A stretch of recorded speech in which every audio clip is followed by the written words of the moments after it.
Hola! I'm Johanna. And I'm Denisse. Welcome and bienvenidos to the Love and Evolve podcast, where we discuss topics surrounding holistic wellness such as mental, physical, and spiritual health. Before we begin, a quick disclaimer. Love and Evolve Wellness Podcast is a community space for conversation, growth, and healing. However, it is not a substitute for professional mental or medical care. El podcast no sustituye ayuda psicológica o médica. We encourage you to seek resources and support in your community. We love you, los queremos mucho, and you matter to us. Thank you for listening, and on to the show. Hello, everyone, and hello, Joe. Hello, hola. We hope you're all doing well, and thank you so much if you've been here from the beginning and the beginning of this 3-part series of trauma. We started out with part 1 being laying down the basics and starting with our needs, which is like our foundation. It's where we start, where our behaviors and motivations to act in certain ways, whether it's something in response to that we are aware of, or something that's just happening that is hardwired in us. So that was part 1. Part 2, we started to talk about defining trauma, and wow, that was a hard one. I know Joe and I had a tough time with that. And also it's, a reflection of the times and things that we're going through as well. So if you're going through anything, no, you're not alone. We see you, we hear you. And then today, we are going to talk about complex traumas. So kind of feathering out, if you will, from trauma as a big general topic, and then kind of going out a little bit more into this thing called complex traumas. And before we dive into part 3, a little review on what trauma is, just in case you didn't listen into part 2. Trauma is either experiencing directly or witnessing someone else go through a difficult event that is overwhelming. It's either a lot, too much, right? There's that saying, it's too much, too fast, too soon of an event. So again, that you can either experience it directly or even witness it. And this can come from something such as a natural disaster, emotional or physical abuse, or a medical kind of trauma. So many ways that we can experience trauma, whether it's directly or indirectly. Yeah, and some of the examples for some of these traumatic events can be things like witnessing accidents. It doesn't necessarily mean that it happened to you. It could be it happened to somebody else, or that someone might be sharing their story with you. That can also be considered vicarious trauma. But for our topic for today, we would like to talk a little bit more about complex trauma. Oftentimes, this isn't really mentioned a lot unless you're looking for this specifically. And so complex trauma can be described as something that is repetitive, prolonged, or that happens across time. And it typically is interpersonal, involving direct harm or maltreatment. Some of these things could be neglect, abandonment, or caregivers not being present for the children. It is often occurring during your childhood, but it can occur later in life. This is still something that is being unpacked, but from what we understand so far, we see that there are significant impacts on how relationships occur in our infancy that wire our brain to behave a certain way in relationships later in life. Mm-hmm. This sounds like a lot. It sure is. I mean, because it's something that will happen from childhood, and then we carry it with us. So with all the things that happen in our lives, to try and make sense of all of that is a lot. Yeah. And something I remember when I was in grad school, I had this professor. He was amazing. He talked about complex trauma by explaining a baby, and like to picture a newborn baby and think about how this newborn baby is welcome into the world. And by nature, it is completely dependent on its environment, completely dependent on the caregivers to survive. Like this child needs the parents or the caregiver for food, for shelter, for safety. And so it's this idea that all of the things that occur during this time are going to have an impact. And so then we look at the example of a crying baby. If the crying baby is hungry, they're going to cry until the caregiver then nurses the baby or brings milk to the baby. And if it doesn't happen, the baby will then cry louder and louder and louder and louder to the point where the child now only has two ways to really process. And please know that I'm like overgeneralizing this because we have such a short period of time. And then we can always talk about this in a different episode if people are interested. But for the sake of this episode, just know that there are two ways that this can be processed. The infant can then externalize the behavior or internalize that behavior. So if the child is not tended to and is not provided with what it needs, then it may externalize it by taking it out on itself, hurting itself, or hurting others. And then the other option is to internalize it. And there's this reasoning that happens where it's like, my environment is failing me and I can't accept that. So it must be because something is wrong with me. Mm-hmm. And in doing that, it keeps that hope that it can be corrected and then the needs will be met. Yeah. Children are, as they're developing, they lean on adult figures to help them regulate, to teach them how to regulate. So when someone is born into or exposed to these environments that are not the healthiest, so they're either physically or emotionally abusive, that's when things can start to really kind of snowball, which is what you were talking about, and play out in very different ways. And something that we mentioned last time in our last episode, that if you've ever experienced trauma, if you've had not the best of a childhood, that you're not doomed. Things you can heal and you can come out on the other side. Just wanted to put that back out there. So when we're put into high stress situations, we go into survival mode, right? We are hardwired to have survival responses for self-protection, right? So that's something that's completely normal. It's part of our functioning as human beings, and it's for our protection, and which is great. I mean, our bodies are amazing. They do so much for us on a daily basis that we don't even know. It's just happening. And so to have this kind of response is great. And with complex trauma, however, it's when we're exposed to these things over and over and over again, where it becomes really unmanageable, and regulating these situations become really difficult.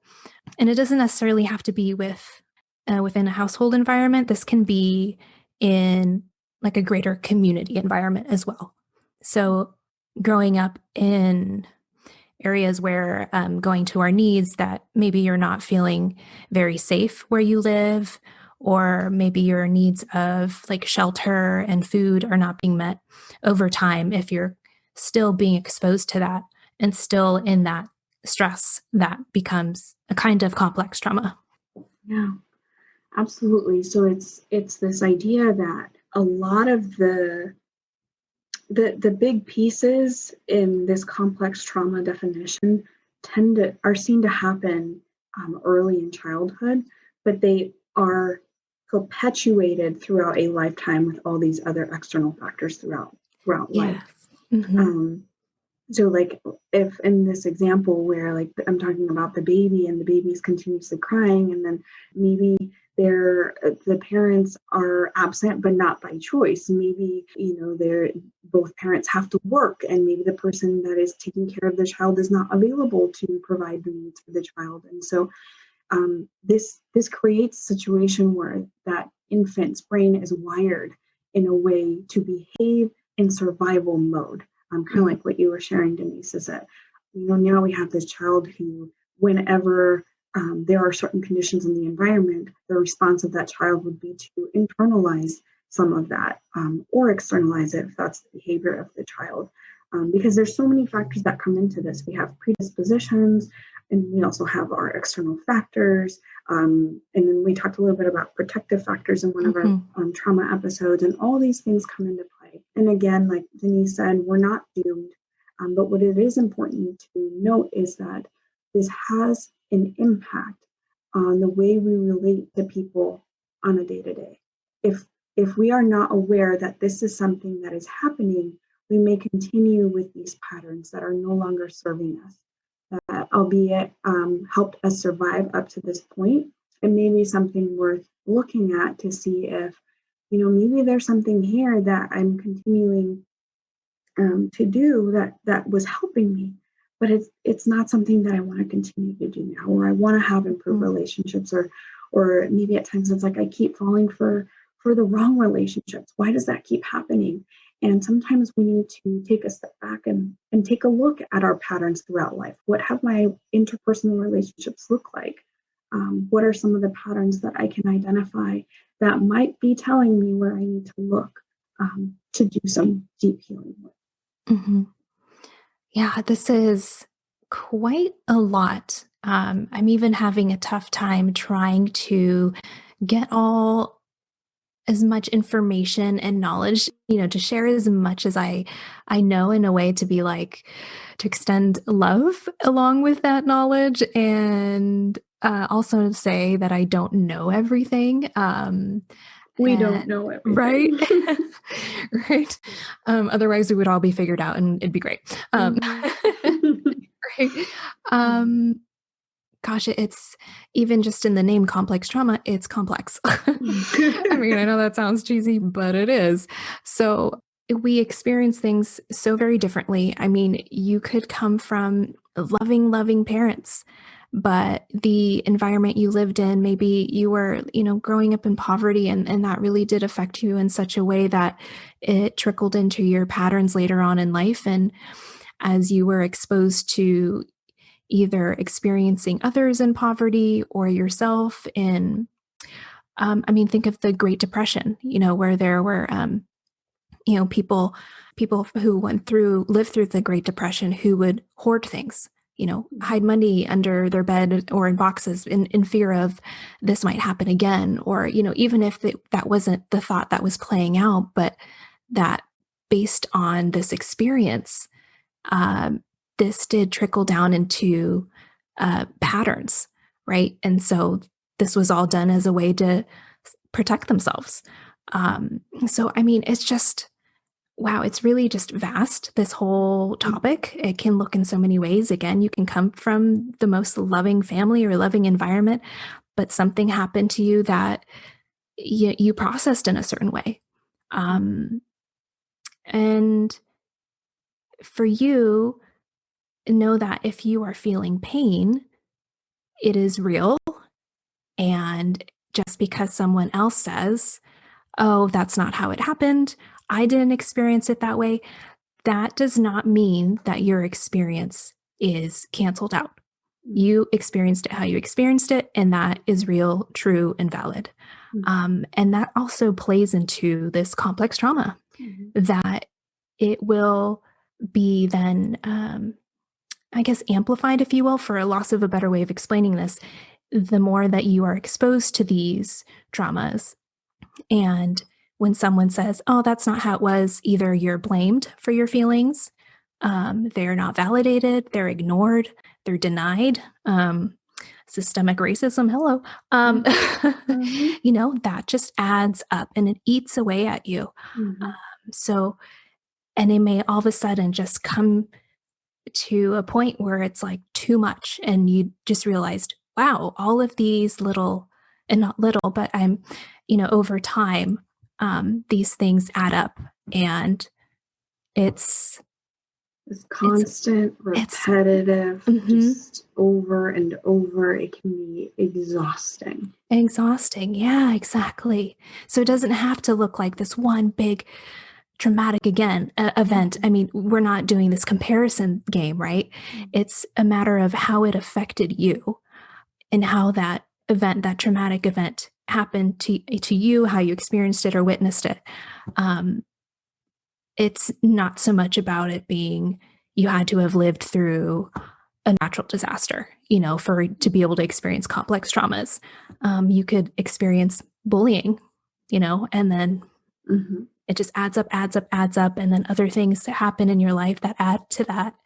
And it's just all, right? I don't know what other way to explain it. Sorry, I am tired. I'm like, blah, blah, blah, blah, blah, blah, blah. Anyways, a little comedic relief there. That or you just think I'm weird. It's fine. It's fine. Can it be both? I appreciate and love both. So. Thanks. Moving on. Yeah, so I guess what I can share is that, you might be wondering, like, okay, well, now I'm confused, or complex trauma seems overwhelming, or I don't know where to start. I can share with you some of the symptoms that you might consider for yourself. And again, it's unique to everyone. So this is kind of like the what people have collected over time, but know that always data is not complete. So if you think that there might be something going on with you and that complex trauma you may have experienced, talk to someone. Because everybody's experience is going to be unique. But from what we have right now, so far, is that trauma itself produces feelings of anger or persistent sadness, depression. But when it's complex trauma as well, you might see things like frequent distress with people, like severe distress with people, where you're second guessing everything, even yourself at times. You might have suicide ideation. You might feel detached from your own body or feel like this out-of-body experience, like you don't feel like you're in your own body. You might experience things like isolation or guilt, shame, feeling like you just do not fit with other people. It might feel helpless or hopeless. You might become preoccupied or ruminating over certain situations over and over, where it's starting to affect your ability to function. There might be some self-harm or even substance abuse of some sort. And so that's kind of just a general idea, that if these are some of the things you're like, oh, I've experienced that, or I know somebody who might be showing some of these signs, that might be a sign that something else might be going on, and it would be a good idea to seek help. Yeah. And definitely, if you do have the ability and the access to choose who you are able to see in therapy, looking up someone who you can relate to, whether that's from, representation in mental health is so big. So if there's anyone, if you're a person of a certain religion, a person of color, a sexuality, what have you, if you're able to find someone like that, because that will certainly help in you being able to feel comfortable and safe to open up as yourself. And then second, to find someone who is trauma informed or trauma sensitive, because you do want to be taken care of with the best of care, someone who has dedicated their time to making this their area of focus. That's really important. And we made a PDF. I know there are a few organizations that I think makeitokay.org. The other one was, oh my gosh, 1 Degree. I'm totally blanking out. I'm sorry. Go ahead and look at the resources.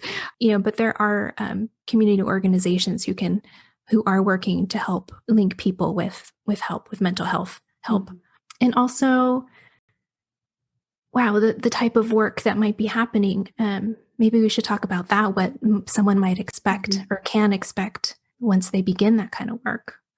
Yeah, I wanted to add something to what you said about finding a therapist or somebody to work with that you identify with. Finding a therapist can be incredibly difficult because we're looking for somebody to basically pour our heart and soul to and share everything that is going on so that we can find a way to heal. And sometimes there aren't really great therapists out there. And with all due respect, some people are great at it, some people aren't. And I think what's important, something I would strongly encourage people to do, is to shop around. That sounds kind of funny, but shop around for a therapist. Like, if you want to say, okay, I'm going to speak to at least 3 people, and it's scary to do. But it's the idea that you call a therapist and you say, I am looking to start seeing someone, but I'm curious about what your style of work is or what your focus is. And then sometimes they'll even do a session with you or do a phone call with you so you can get an idea of what their style is. And you can identify, oh, this is going to be a good fit or not, because sometimes we go and see someone and it might not be a good fit. And then we're like, okay, I'm just not going to go get help. But, it would be unfortunate because, you have a right to seek help and get the help that you need. And if somebody isn't able to do that for you, we shouldn't just give up on that. Yeah, it's something about that dynamic, or just probably the fact that, seeking mental health help that's a big step to get to that point, right? You're already feeling like you're out in the open, right? And then calling someone up to ask them these questions of trying to figure out if you're a good fit, that feels kind of scary. And then you're vulnerable. And so you want to please the other person. And it's just this. So I know I've been there. But if you will ask questions about your dentist or your doctor, of like, oh, are they a good dentist? Are they nice? I don't know. If you ask around for your dentist or ask around for doctors and recommendations, you should absolutely do that for mental health professionals, therapists, psychotherapists, psychiatrists. There's so many names, but any of them, whichever one you stumble across that you think will fit your needs best.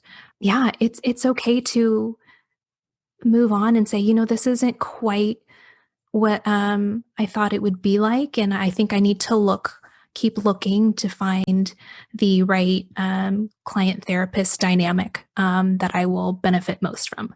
And they'll appreciate it. And if the therapist doesn't and gives you attitude, well, then even more reason to get out of there, right? They probably shouldn't be practicing. So yeah, they really do give time. And I know, again, that can be also a privilege to have choice, to be able to shop around. And if you do have limited choices, then with the person that you're working with, really, put out there what your needs are, and please put your voice loud and clear, stand up for yourself, because you do deserve that. Do not let them off easy. Yeah, your health is just of the most importance. So yes, please seek support and use your voice if you can to advocate for yourself and find a good fit. So something I want to share with all of you is like, okay, so now we're at the point where we're going to call somebody, we're going to call a therapist to see if they'll see us or if it's a good fit. You're calling them up and it's ringing and you're probably feeling some nerves because you're going to ask them questions, trying to figure out what to say. And then sometimes they answer, sometimes you have to leave a message. But if, let's say they answer, and probably all the therapists out there are going to be like, don't say that. So just keep that in mind. But you can totally ask if they can do one session to see if it's a good fit. And sometimes they'll offer it as a way for you to figure out if you're a good fit without a fee.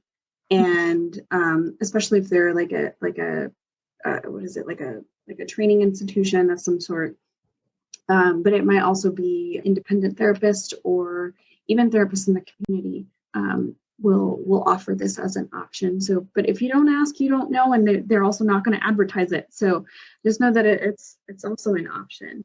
And then they'll see you, and then you get to feel for it. And then you have the appointment, and then in the appointment, you can expect them to.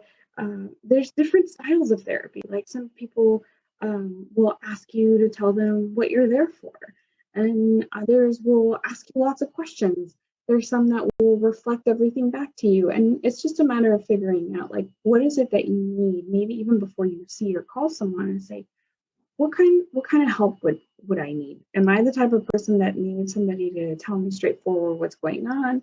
Do I want somebody to listen to me and reflect back what I'm experiencing? Do you want something collaborative? Do you want something that's going to be very direct? So there's just so many options out there. Definitely check out reviews of the therapist. I did that also. If you have the ability to just look them up and see what people say, and consider that. Not take it as like, okay, this is a matter of fact, but consider it in your data collection. Mm-hmm. Yeah, definitely. I think you were mentioning training institutions. I think you were going for like universities. Is that where you're going for? Yeah. So like students of, so like grad students. So Joe and I both did ours and we were trainees. Mm-hmm. And then once you graduate, you're an associate therapist and building your hours before you become licensed. So certainly someone who is an associate, just because they have associate doesn't mean that they're not experienced or won't know what they're doing. It's actually a great place to start with someone who is an associate before they become licensed, because often you can get a lower rate or get that introductory session where that fee is waived. There's sliding pay scales, and I know for me, I didn't go that route, but as I was thinking about it, and I did work in a school with kiddos, but had I had continued on, I would have been grateful to just help anybody. At that point, it's just really wanting to get out there and helping as many people as possible. And so then, say you found a therapist, you're like, all right, I'm going to give this a go. It's kind of like you're like, cool, have little butterflies. I think I like their personality. Let's see if this, and it's a working relationship. Let's keep that clear, right? We're not friends. We're not making friends with and going on dates with our therapist. But you do want to feel like you can open up to this person. So there is that kind of relationship there. So when you're in session, you can expect to have discussions about your environment, how you grew up, building protective factors for you and looking into your patterns, certainly building up those resources, looking at your support network and seeing where you can find more support, and, and building that toolkit, which we talked about in the last episode, and building this self-care toolkit so that you can better help yourself out when these situations, these experiences that would add to your complex trauma, then that you could have a different response. And that just reminded me, I have a book where it explains that in trauma, you are in a survival mind state, and the goal is then to move into an engaged mindset. So now you are in a state of awareness, and instead of having these responses that are like fight, flight, or freeze, that now you're engaged in the experience and you're pulling from your toolkit and having healthier responses and taking care of yourself in a healthier way as a result. All right. So the big takeaway, we definitely talked about going to see a therapist, but the big takeaway is that our early experiences create a set of rules for ourselves that we might not necessarily be aware of, because they happen in a place where, or at the time where we might not be fully aware of what's going on. And just because we don't remember doesn't mean that there hasn't been something that's been wired already for us to respond to things a certain way.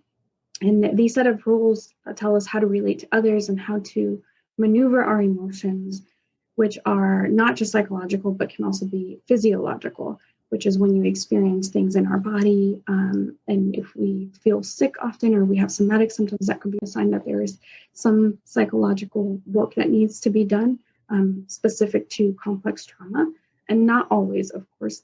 And then the other thing we also talked a little bit about was the importance of seeking help, and that it can be scary to seek support from a therapist, and that also we may have to shop around to find a good fit.